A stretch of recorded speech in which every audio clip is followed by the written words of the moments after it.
Solidarity forever. Solidarity forever. I love teaching, and I'm almost good at it.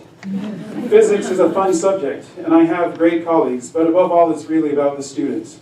I love working with them, and after all, they are ultimately why we are all here. Still, as I've said, the fight to stop climate change is a fight against inequality, and we can start by fighting right here in our own district. Part-time faculty still, at best, earn only about 70% of what full-timers get on an hourly basis.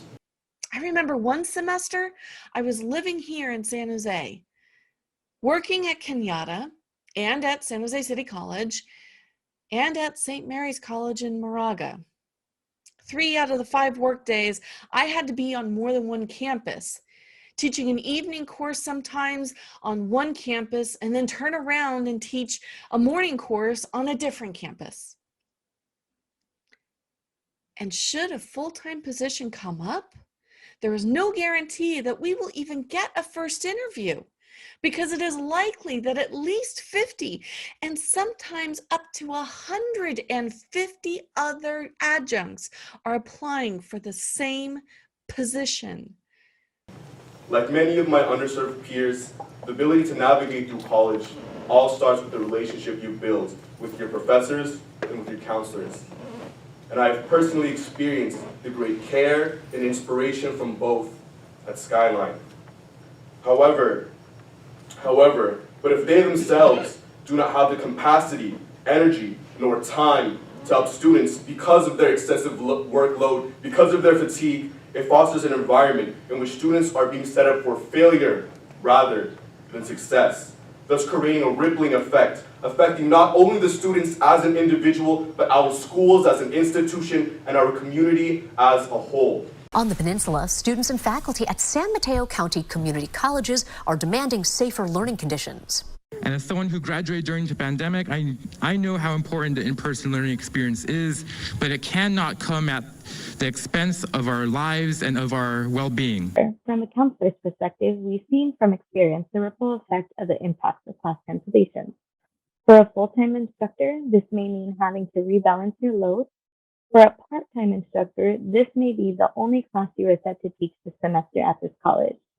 Or it may be the one class that a part-time instructor needed to make sure they could pay rent and utilities. For the union makes us strong.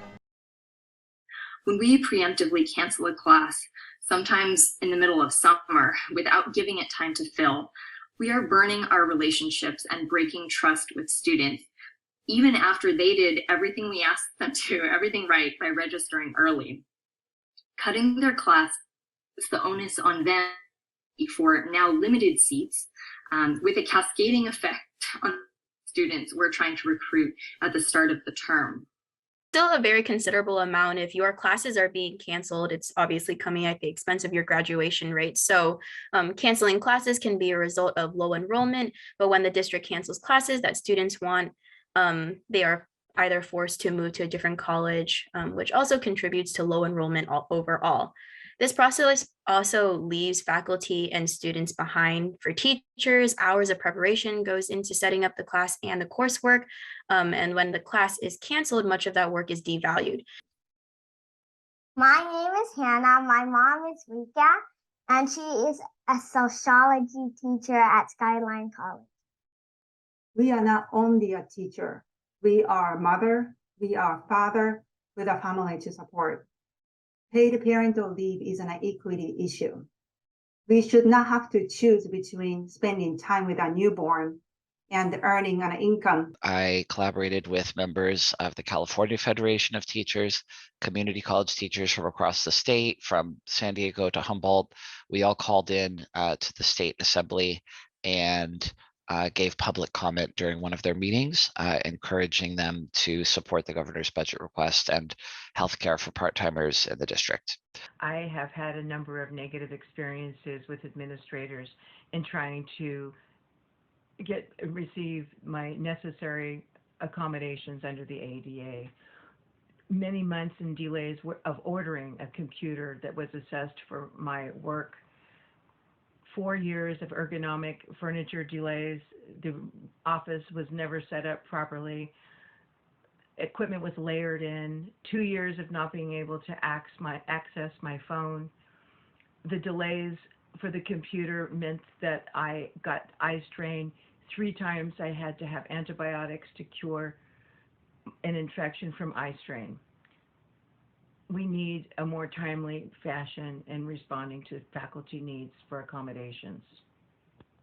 So what happens in our district and in other districts as well is that faculty in a variety of positions here on campus are not receiving appropriate pay and benefits for their work that will allow them to thrive, and this can directly affect the ability of students to thrive as well. Hello, members of Local 1493. My name is Jeff Freitas, and I'm the president of CFT. I'm a high school math teacher by trade. As the president of CFT, I'm letting you know that the 85,000 CFT members support you in your campaign for a fair contract. By standing together, you will win a fair contract that means better working conditions for you all and a better community college for your students. So keep up the amazing work, keep up the fight for your fair contract, and we're right there with you.